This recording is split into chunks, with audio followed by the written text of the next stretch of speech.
Hello and welcome. We now have with us renowned astrologer Pandit Dr. Sanjeev Kumar Srivastav. Thank you so much for joining us, Dr. Srivastav. Thank First question is what is astrology and Jyotish science? Is it a myth, superstition, or is it actual science? Very good question, Anisha ji. Jyotish is actually GPS of life events, in simple words.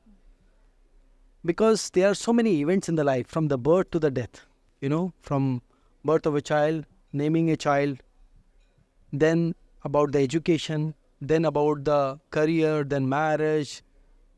So many events are there in the life. And I would say the best tool to guide on various events of the life is Jyotish, and especially Nadi Jyotish. Okay. So, can you tell us what is Nadi astrology and how is it different from Vedic astrology? See, Nadi astrology, there are so many branches of Nadi astrology. There are so many branches in astrology as well. One is Nadi astrology, one is Vedic astrology, then Gemini. But Nadi astrology is something very unique. And there are two branches in Nadi astrology. One is Bhrigu Nadi and second is Agastha Nadi. You might have seen people taking thumb and then predicting about the future. So that is Rishi written on the palm leaf by the ancient rishis. And you can know about your past very well, very accurate. But about future, it is little difficult. It is like 50-60%, something like that. There comes the role of Nadi Nakshatra Jyotish, which is very unique and very powerful in terms of precision of time, precision of events. The accuracy, I have been teaching across the world and consulted over lakhs of charts. The precisions of Nadi astrology is more than 90-95%. Vedic astrology is another form of astrology by our rishis that is also very popular. But in Vedic astrology, the constraint is the precision of event is not that accurate. It goes to maybe 60-70% maximum. Even the best of the astrologer practicing from generations, 30-40 years or maybe generations, can't claim that his accuracy is more than 90% or more than 70%. Something like that. I've got from my friends only, who are astrologer and practicing in the field. So this astrology, what I call Nadi Nakshatra astrology, is very precise, very accurate, and it can act as a guiding tool. So all the forms of Jyotish is good. Vedic Jyotish is also good. There are a lot of knowledge, a lot of depth also there. But when it comes to precision of event, guiding when you get the job, whether business is good or not, when you travel, whether you will settle in abroad, when you get married, what is the career path you can choose. These are very, very highly accurate, 95-97% accurate in Nadi Nakshatra Jyotish. All right. So, most of the times when people actually take out their kundali is when they're looking to get married. Why does this happen, and what role does astrology have on marriage? Does it have any impact? Is in matchmaking process astrology important? Whether it's Nadi astrology or it's Vedic astrology, what do you view? Very nice question. The most complicated thing in the human life is relationship. Most complicated. More than 50-60% of the question in astrology comes from the relationship perspective. Either it is boyfriend, girlfriend, or it is husband, wife. So astrology plays a great role in matchmaking, as well as, counseling or guidance after marriage also. Fifth house and eighth house consist of relationship, affair, So where you are getting married, you are getting a love marriage or you are getting arranged marriage, that is also known from the, astrology. When you are getting a life partner in life, when you are getting married, also known very accurately. You can really predict the year, month and close to weeks in this form of Nadi astrology. And as far as matchmaking is concerned, I would say that, the matching, the traditional way of matching the gunas is not the right way of matching. 32 gunas, 28 gunas, you are good, you can go ahead. That is absolutely not right. And I would say the astrologers have to educate themselves or learn about Nadi astrology also. Right? Because we see that even the 32 gunas, जो 32 गुना का जो इसका मिलता है, वो उनका भी divorce हो जाता है, और जो 18 गुण 12 गुण 10 गुण मिलता है, उनका भी शादी बहुत अच्छा चलता है. So one has to be very accurate, at least see, and how you can see the energies of the planet in both the horoscope, whether they are complementing each other or not. How much is the energy of 7th house of spouse house? How much is the gain energy, the spouse energy is there, and how much is the separation energy is there, and then ego, conflict, whatever is there. So very precisely you know what are the difficult time, what are the easy time, and how they will go along with each other. So astrology plays this very important role in the marriage and the matchmaking also. So, you know, we have guided thousands of people who were in the conflict, right? That they want to divorce and all those things. And with the, you know, right guidance, their divorce has been saved, their life has been gone on the right track. All right. But you know, some people are a little afraid of astrology also because वहाँ लिखा होता है कि ये दोष है आपके जन्म पत्र में, ये आपके काल सर्प दोष है या मांगलिक दोष है, तो उसी को सोच के उनको डर लगता है. How critical are these? हाँ, देखिए दोषास में ऐसा है कि बहुत सारे दोष बताते हैं जब आप किसी एस्ट्रोलॉजर के पास जाते हैं, और उनके लिए वो वेरियस पूजास बताते हैं कि आप यहाँ चले जाइए, आपको काल सर्प दोष है, आपको मांगलिक दोष है. पहली बात तो इन दोषों का ना इतना ज़्यादा रोल नहीं है लाइफ में. ठीक है, दोषास हैं, अगर कुछ भी हैं उनको अलग तरह से, ऐसा नहीं है कि सिर्फ आप पूजा करा दें, कुछ करा दें तो वो दोष खत्म हो जाता है, ऐसा नहीं. ठीक है, this is not the right way of seeing the things. दूसरा क्या है, जैसे मांगलिक दोष है, 28 साल के बाद वैसे ही मांगलिक दोष नहीं लगता. ठीक है, और मैंने तो ये देखना है अपने अनुभव में कि जहाँ मांगलिक दोष बोलते हैं वहाँ मंगल बल्कि ज़्यादा अच्छा होता है. उसमें 2, 7, 11 second house, 7th house, 11th house की एनर्जी होती है, तो मंगल तो फेवरेबल होता है. तो ये बहुत ज़्यादा मिथ है कि मांगलिक की शादी मांगलिक से ही करनी चाहिए. नहीं, आपको सारे प्लैनेट देखने पड़ेंगे, सारे प्लैनेट्स की एनर्जी देखनी पड़ेगी, तब सिर्फ एक प्लैनेट आपकी लाइफ में कुछ हिला नहीं सकता है ज़्यादा. It's a combination of planets and energies, houses energies which makes the event of the life. तो देखिए, जैसे कि अब सिंपल एक लेमन लैंग्वेज में मैं बोलता हूँ कि भाई हर प्लैनेट आपकी लाइफ में 30 दिन में से, अगर 9 प्लैनेट हम डिवाइड करते हैं 30 दिन में से, हर प्लैनेट करीब 2-3 दिन आता है, 1-2 दिन आता है. अगर सारे ही प्लैनेट गड़बड़ होंगे तो आपका पूरा मंथ हो सकता है गड़बड़ हो. सपोज करो आपके 2 ही प्लैनेट पे स्पाउस एनर्जी है, तो आप 2-4 दिन 5 दिन स्पाउस के साथ रहे और उसके बाद फिर अपने काम में, वो अपने काम में बिजी रह गए. ठीक है, तो ऐसे कहने का मतलब ये है कि आपको देखना पड़ेगा कितनी आपकी स्पाउस एनर्जी है, कैसा रिलेशनशिप है, कैसे आप एक दूसरे से सपोर्ट कर सकते हैं, आपका चंद्रमा कैसा है, आपका वीनस कैसा है, बहुत सारी चीज़ें देखते हैं, ओवरऑल टोटल एनर्जी. तब आप बता सकते हैं कि हाँ ये जो है ये अच्छा है, ये आगे अच्छा चलेगा, या यहाँ पर डिफिकल्ट टाइम है तो उसकी रेमेडी कर लें.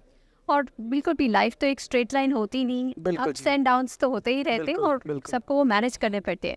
सो how are planets related to the human body and do they really have an impact on? बहुत अच्छा क्वेश्चन है. देखिए, प्लैनेट्स का ह्यूमन बॉडी में बहुत ही गहरा संबंध है. देखिए, चंद्रमा का सीधा प्रभाव आपके मन पे पड़ता है. ठीक है, आप देखते होंगे कि पूर्णिमा के दिन भी समुद्र का उफान अलग लेवल पे होता है, स्पेशली फॉर लेडीज. या specially for ladies, and you know बहुत ज़्यादा होता है क्योंकि औरतों का यू नो चंद्रमा इमोशन से बहुत कनेक्ट है और इमोशंस का मून से बहुत कनेक्ट है. तो अगर हम देखें कि प्लैनेट्स कहाँ हैं, यूनिवर्स में तो है, पर शरीर में कहाँ है? मालूम आपको, शरीर में भी प्लैनेट. शास्त्रों में क्या आ गया, यद पिंडे तद ब्रह्मांडे. जो ब्रह्मांड में है वो शरीर में है, और सारे प्लैनेट्स का आपके चक्रास पे हैं. सो मूलाधारा चक्र से सहस्रार चक्र या आज्ञा चक्र तक सारे प्लैनेट हैं. जैसे मूलाधारा चक्र पे जो एनर्जी है वो शनि की एनर्जी है, उसके ऊपर स्वादिष्ठान चक्र है, उस पर जुपिटर की एनर्जी है, उसके ऊपर मणिपुर चक्र है, उस पर मंगल ग्रह की एनर्जी है, उसके ऊपर अनहत है, उसमें शुक्र की एनर्जी है, उसके ऊपर विशुद्धि चक्र है, उस पर बुध की एनर्जी है, और सन एंड मून जो है आपके आज्ञा चक्र पे. तो अगर आप इस शरीर को अलाइन करते हैं, इसके लिए कुछ प्रयास करते हैं, आपके प्लैनेट्स भी अलाइन हो जाते हैं. आपके चक्रा जैसे अलाइन हुए तो जो भी ब्लॉक है आपके शरीर में, व्याधि कब आती है? जब कोई भी आपका चक्रा इनएक्टिव या ब्लॉक्ड हो, तभी प्रॉब्लम आती है. या इमोशनल हो गई, फिजिकल हो गई, तो आपके चक्रों को ज़रूर देखना बहुत ज़रूरी है. और अगर कहीं कोई शरीर में व्याधि है तो उस प्लैनेट के उपाय करने से वो बिल्कुल ठीक हो जाता है, काफ़ी हद तक रिलीफ मिल जाता है. देखिए, कर्मों के विधान को तो भगवान भी नहीं चेंज कर पाए. ठीक है, जो कर्म में लिखा है वो आता है, पर उपायों से क्या होता है, आप उसको काफ़ी कम कर पाते हैं. तो जिसे कहा गया है कि अगर आपकी, जैसे हम बात करते हैं फ्री विल एंड डेस्टिनी की, अगर हम बात करते हैं, देखिए आपकी, जैसा गुरुदेव कहते हैं कि आपकी हाइट जो है ना आपकी डेस्टिनी है, आपका वेट आपका फ्री विल है. तो ज्योतिष में दोनों ही चलती हैं। जी जी तो आप कर्मा की बात करें थे और आपने डेस्टिनी भी बोला, क्या हाँ, ये रिलेटेड है? क्या is it Karma versus destiny and do they impact your future? देखिए कर्मा और डेस्टिनी दोनों का ही अपना रोल है। अब आप किस घर में पैदा हुए, किस एनवायरनमेंट में रहे, ये तो जो लिखा है वो लिखा है, पर आप अपने मेहनत से उसको चेंज कर सकते हैं। आप आगे बढ़ सकते हैं, आगे आप प्रॉस्पेरिटी की तरफ जा सकते हैं, आप अपनी एजुकेशन, अपनी जॉब, अपना करियर बढ़ा कर सकते हैं। तो कर्मा और डेस्टिनी दोनों का ही रोल है। हाँ, आपकी डेस्टिनी में जो प्रारब्ध में लिखा है, whatever is written in the destiny, वो मिलेगा, वो मिलेगा, चाहे वो दुख है सुख है। पर अगर दुख है तो उसको कैसे कम किया जाए, अवेयरनेस से। और अवेयरनेस कैसे आती है? साधना से, ध्यान से। ठीक है, तो कर्मा का अपना रोल है। मुझे इतना मालूम है, मैं गुरुदेव श्री श्री रविशंकर जी को, वो मेरे गुरु हैं, मेरे गाइड हैं, और मैंने ये देखा है, ये समझा है कि अगर आपकी पत्री भी बहुत ख़राब है तो आप राइटफुल कर्मा से, अपने संकल्प से, अपनी मेहनत से काफ़ी चीज़ों को चेंज कर पाते। Lot of hope for husbands who are feeling trapped. काफ़ी सारे लोग ना एस्ट्रोलॉजी में मानते नहीं है। मैं इसलिए बोल रही हूँ क्योंकि मेरे एक फ्रेंड थे जो नेवी में कैप्टन थे, तो कहते थे कि हम ना स्टार्स को ट्रैक करते हैं अपनी शिप्स को चलाने के लिए। मैप तो होता नहीं है, इट्स वेरी इंपॉर्टेंट। और अगर आप छोटा सा डिग्री का भी एरर करते हो कैलकुलेशन में, तो आपकी शिप नॉर्थ की जगह साउथ भी जा सकती है। बहुत सही, बिल्कुल। तो लोग बोलते यार कैसे मान सकते हैं, it's not an exact science, what if my time of birth was 10 minutes of. लोग कहते आप बहुत क्या बढ़िया, करें? बहुत बढ़िया, बहुत अच्छा क्वेश्चन पूछा आपने। देखिए, नाड़ी ज्योतिष ना, ये पूरी दुनिया में नोन है प्रिसीजन ऑफ टाइम के लिए।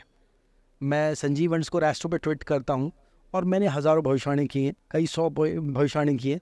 अगर उसमें एरर रेट दिखाया जाए तो 0.01 के अंदर आएगा। But is this contingent to the right time of birth also? How हाँ, do you get it ये exact? मैं उसी पे आ रहा था। तो वो एक तरीका है जो मैं प्रश्ना से करता हूँ या किसी का चार्ट देख के करता हूँ। पर नाड़ी एस्ट्रोलॉजी में क्योंकि कैलकुलेशन इतनी डीप है, तो अगर टाइम ऑफ बर्थ सही नहीं हुआ तो मिसकैलकुलेट कर सकता है, मिसकैलकुलेट हो सकती है इवेंट। तो सबसे पहले मैं I teach in more than 70 countries, I have thousands of students learning astrology. सबसे पहले मैं उनको सिखाता हूँ, first check before you start reading और doing the prediction, first check कि टाइम ऑफ बर्थ सही है कि नहीं है। क्योंकि जो आपकी लाइफ में हो रहा है ना, वो आपके बर्थ चार्ट में दिखेगा, और जो आपके बर्थ चार्ट में है वो आपकी लाइफ में दिखेगा 200%। इतना ज़्यादा प्रिसीजन, मतलब surprise, sometimes we also get surprise initial days, but now we know it happens exactly.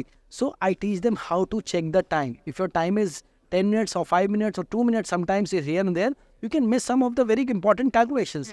And here also we use degrees, and the calculation is so deep that within 5 minutes so many things and predictions can change. So first we say what is going on right now. We verify the time with past 6 months or 1 year or maybe few major events in the life, because that has to be there. That's why the event has happened. So verify the time, and then we, then we do go on prediction. And that's why the Nadi astrology prediction is 90, 95, 97% accurate. And in Prashna, which is the technology, I usually just say technology because these are technology. My background is software engineer, management professional. So I use all this technology. The technology which the Prashna uses, it's like 99% accuracy, I tell you. Because I have predicting for so many years, maybe I can also do mistakes. Sometimes 2 or 3 times I can 2-3% error rate is there everywhere. Because if your mind is not aligned, if your sadhana, a lot of things astrologer has to perform to get to that intuition. Because perfect prediction is not just calculation. If you are going 90, 95, 99%, then it is about your intuition also and calculation also. And here calculation is very deep, very vast. बहुत ही deep calculation होती है यहाँ पर। तो ऐसे नहीं है कि जस्ट आपने सब प्लैनेट देखा, इस हाउस में बैठा और प्रेडिक्शन कर दी, नहीं। आपको नक्षत्र को देखना है, नक्षत्र के लॉर्ड को देखना है, फिर आपकी इंट्यूशन भी बहुत शार्प होनी चाहिए। You have to be hollow and empty to really help the person who has come to you. So you were a professional. Can you tell us how you got into astrology? What has your journey been like? See, my father was also a very good astrologer and a very famous homeopathic doctor. So he used to see, palm, and sometimes calculate numbers, sometimes see patri, and whatever he tells, it's like 200% accurate. and I was like fascinated since my childhood. And I remember I have done one prediction by just seeing hand and thing at the age of maybe 8 or 9 years. And that become very accurate and I was shocked. I thought, "No, this is not something which is for me. I can't do this. Everybody knows the future. It's very difficult." So I was literally, afraid of doing astrology, in the initial childhood. Then slowly and gradually as the time grows, so inspiration of my father, then there are so many books at the home I used to see and refer. Then slowly in school days, then college days, I used to see so it keeps on going, college, and then profession started, and I was seeing the chart. But to become this, I have never imagined, actually. I'm a software engineer. I was working with, top MNCs at the key positions, management done management also. So you didn't see astrology as a profession at that time? I have never imagined that I can be teaching astrology across the world. It is I would truly say, if I can say that, it is an inspiration from my Gurudev, Shri Shri Ravi Shankar Ji, that I came into this teaching and predicting, or, Jyotish. I would say everything is because of him only. Whatever I'm doing, whatever stage I am in, or whatever my prediction goes, I dedicate or surrender everything to him, because he's the inspiration. My father was an inspiration. I think, every true guru or enlightened saint know what your capability is, and when you go to the enlightened saint, he improves, or he finds out your best of the qualities for the betterment of society and the well-being of the world. So what is the last piece of advice you would like to share with the viewers? Yeah, I would say this. There are 3 kinds of energies which brings miseries in the life: 6, 8 and 12. 6 is disease, death and litigation. 8 is obstacle, insult, misfortune. 12 is losses, expenditure, outflow of money. 6 is seva also, serving and helping people also. तो आप 6, 8, 12 मैंने जैसे बोला कि 6 disease date litigation होता है, 8 obstacle होता है, 12 लॉसेस एक्सपेंडिचर आउटफ्लो, 6 सेवा भी होता है, किसी दूसरों की हेल्प करो. अब सेवा क्या, तन मन धन कैसे भी हो सकती है सेवा. आप शरीर से करिए, आप मन से किसी को 4 बातें अच्छी बोल दीजिए, उसका मन अपलिफ्ट कर दीजिए, वो भी सेवा है. और धन से भाई किसी अच्छे काम में, जैसे एजुकेशन वाला कोई काम है, कोई भी काम है जिसमें थोड़े सेवा अपनी कमाई का कुछ पैसा दीजिए, वो भी सेवा है. फिर मैं बोलता हूँ ऑब्स्टिकल या तो योगा मैट पे झेल लो या अपनी लाइफ में झेल लो. ठीक है, तो better you have to channelise. See everything in the universe is vibration. You have to channelise the energy. Things will come to you, but if you channelise in the right way, तो मैं बोलता हूँ योगा, प्राणायाम, पद्म साधना करोगे तो obstacles कम होंगे. फिर 12th house is losses, expenditure, outflow of money. अगर loss ज़्यादा है, हेल्थ लॉस, वेल्थ लॉस, मन का लॉस, तन का लॉस, रिलेशनशिप का लॉस, तो थोड़ा दान करना ज़रूरी है. Spiritual course like silence course, I've done art of living course. I'm an art of living teacher also. तो मैं उसको जानता हूँ. बाकी आपको जहाँ भी आप कनेक्टेड है, वहाँ नहीं तो आर्ट ऑफ लिविंग तो बहुत ही अच्छी वो है, वहाँ पर बहुत अच्छे कोर्सेज सिखाते हैं. तो वहाँ साइलेंस कोर्स 12th हाउस में बोलता हूँ कि साइलेंस कोर्स करो, आप ट्रांसफॉर्मेशन 4 दिन में देख लेते हो अपने अंदर. इतना पावरफुल है. देखिए, कर्म का सीधा सिद्धांत है, कर्म जो है 2 ही चीज़ से कटता है. मैं कहता हूँ दुनिया में 2 ही रेमेडीज़ हैं. देखो, वैसे बहुत सारी रेमेडीज़ मिलेंगी, इधर पीपल में दिया जला दो, ये कर दो, वो कर दो, ठीक है, श्रद्धा है, मैं उसको कुछ बोलता नहीं. पर देखिए, कर्मों को सिर्फ छोटी कोई ऐसी चीज़ करने से कर्म नहीं काटे जा सकते, कि जो लोग काट रहे हैं, कर रहे हैं, वो भी दुख भोग ही रहे हैं अभी भी. ठीक है, तो क्या कर्मों को काटने की 2 ही तरीके हैं यूनिवर्स. एक गुरु की दया के 2 रास्ते हैं. एक उनका दर्शन, कोई भी आप जिनको भी मानते हैं, उनकी दया मतलब दर्शन से. दया कैसे मिलती है, ग्रेस कैसे मिलते हैं, grace by seeing, by meeting him. Okay. And दूसरा गुरु भक्ति में कहता हूँ भाई, जो उन्होंने बोला उसको फॉलो करो, तो तुम्हारा कल्याण अपने आप ही हो जाए. एक तो ये. दूसरा मैं बोलता हूँ डीप लॉन्ग मेडिटेशन. अब मेडिटेशन करने के अलग तरीके के साइलेंस कोर्स है. बाकी जब कोई आता है, हम बताते हैं उसको कि भाई क्या करो, क्या आपका ग्रह गड़बड़ है, तो कैसे आप करोगे तो आपका और अच्छा हो सकता है. तो फिर मैं बोलता हूँ भाई देखो, जैसे लाइफ में आजकल बहुत लोग लग्जरी कंफर्ट के पीछे जाते हैं. मैं कहता हूँ कि भाई आप अपनी लाइफ में अपनी पत्नी, अपनी माता, अपनी स्त्री शक्ति को खुश रखिए. हस्बैंड से बोलता हूँ कि अगर आप अपनी स्त्री शक्ति को खुश रखिएगा, आप मंदिर में जाए, देवी की पूजा करें, और वाइफ आपकी रूठी हुई है, कुछ नहीं होने वाला. ठीक है, वाइफ आपकी खुश है, आपकी घर में स्त्री शक्ति खुश है, तो आपका वीनस ग्रह बहुत अच्छा हो जाएगा. और वीनस ग्रह जब अच्छा होता है तो आपकी लाइफ में आपको कंफर्ट, लग्जरी सब आता है, वेल्थ सब आता है. और जैसा गुरुदेव कहते हैं, मालिक बोलता हूँ, मालिक कहते हैं कि भाई औरत को चाहिए कि पति के इमोशंस को हर्ट ना करे, औरत को चाहिए कि पति के ईगो को हर्ट ना करे, और पति को चाहिए कि औरत के इमोशंस को हर्ट ना करे। तो ये छोटी छोटी चीज़ें बताऊंगा जिससे आपका रिलेशनशिप अच्छा हो। पति शॉपिंग करने जाती है, जाने दीजिए, कुछ अगर बोल भी रही है तो पुरुषों में क्या सुनने की आदत कम होती है, सुनिए, पचाइए। देखिए हर चीज़ लिखी हुई है, कितना आपको बोलना है, कितना आपको सुनना है, कितना आपको दुख झेलना है, सब लिखा हुआ है, ठीक है। इतना perfect calculation, see it's a perfect matrix. Matrix movie है, बनी हुई है। The Matrix. अब ये पूरा दुनिया जो है ना, ये पूरी मैट्रिक्स की तरह है और उसमें हर चीज़ नपी तुली है। आप कितनी सांसें लेंगी ना, वो भी नपा तुला है, पर उसका मेजरमेंट करने के लिए लोग आते नहीं। हमसे कई लोग पूछते हैं आयु कितनी है, हम बोलते हैं भाई जितने ऊपर वाले ने लिखी, पर एक्चुअली आप मेजर कर सकते हैं, ठीक है। पर ये हम ज्योतिष में ना बताते हैं, ना बोलते हैं, ना डिस्कस करते हैं, बिकॉज कुछ चीज़ें सीक्रेट होनी चाहिए, जन्म और मृत्यु। बाकी लाइफ की चीज़ के लिए हम गाइड करते हैं। तो मैं कहूँगा 6-8-12 सेवा साधना, कुछ स्पिरिचुअल कोर्स करिए, थोड़ा मेडिटेशन, थोड़ा ध्यान रोज करिए। और मैं कहूँगा 5 ही मिनट का आप ध्यान करिए। आपका ध्यान करना नहीं लगता, 5 मिनट का ध्यान, 10 मिनट का ध्यान सुबह शाम करिए। देखिए आपकी लाइफ में बहुत चेंजेस आने शुरू हो जाएंगे। थोड़ा योगा प्राणायाम, थोड़ा ध्यान आपकी लाइफ को बहुत चेंज कर सकता है। पर जो भी करिए, देखिए कोई भी चीज़ सिद्ध कब होती है, जब आप उसको रेगुलर करते हैं। ये नहीं 4 दिन क्या छोड़ दी। अगर आप 8 हफ्ते कोई भी चीज़ करते हैं, आपको वो हैबिट बन जाती है और फिर धीरे धीरे कुछ सालों में वो चीज़ सिद्ध हो जाती है। सिद्ध हो जाती है तो जो चाहिए वो मिल जाता है। हमारे तो कई सारे हैं दुनिया में, सब फीडबैक देते हैं कि अब तो ऐसा हो रहा है। ऑब्वियसली ग्रेस से होता है ये सब चीज़ें। कोई मैं कुछ नहीं, कोई जादूगर नहीं हूँ, ना मैं कोई ऐसा हूँ, पर ये ग्रेस से होता है। और आप जब किसी चीज़ को लगातार हमेशा करते हैं तो सिद्ध हो जाता है। अब जितने भी आज सुबह संदीप पाटिल जी ने बताया, जो भाई प्रैक्टिस, फोकस, अटेंशन, राइट, तो जब आप एक ही चीज़ को प्रैक्टिस करते हैं वो सिद्ध हो जाता है। तो मैं ये कहूँगा कि सब लोग ध्यान ज़रूर करें। एस्ट्रोलॉजी मेरा एक मोटो है, मेरा विजन है every home one astrologer and wisdom. तो हर किसी को एस्ट्रोलॉजी सीखनी चाहिए, चाहे अपने लिए सीखे, चाहे एज ए प्रोफेशन सीखे, चाहे विजडम के लिए सीखे। I also say one big word कि astrology is a big pillar towards enlightenment, क्योंकि आपको इतना विजडम दे देता है ना, किस टाइम के, अगर समय का ज्ञान है ना आपको, तो आप किंग है इस दुनिया में, किंग क्वीन जो भी कह लीजिए। समय का ज्ञान होना बहुत ज़रूरी है। तो ये मैंने जी। Thank you so much, Dr. Srivastava, speaking with me.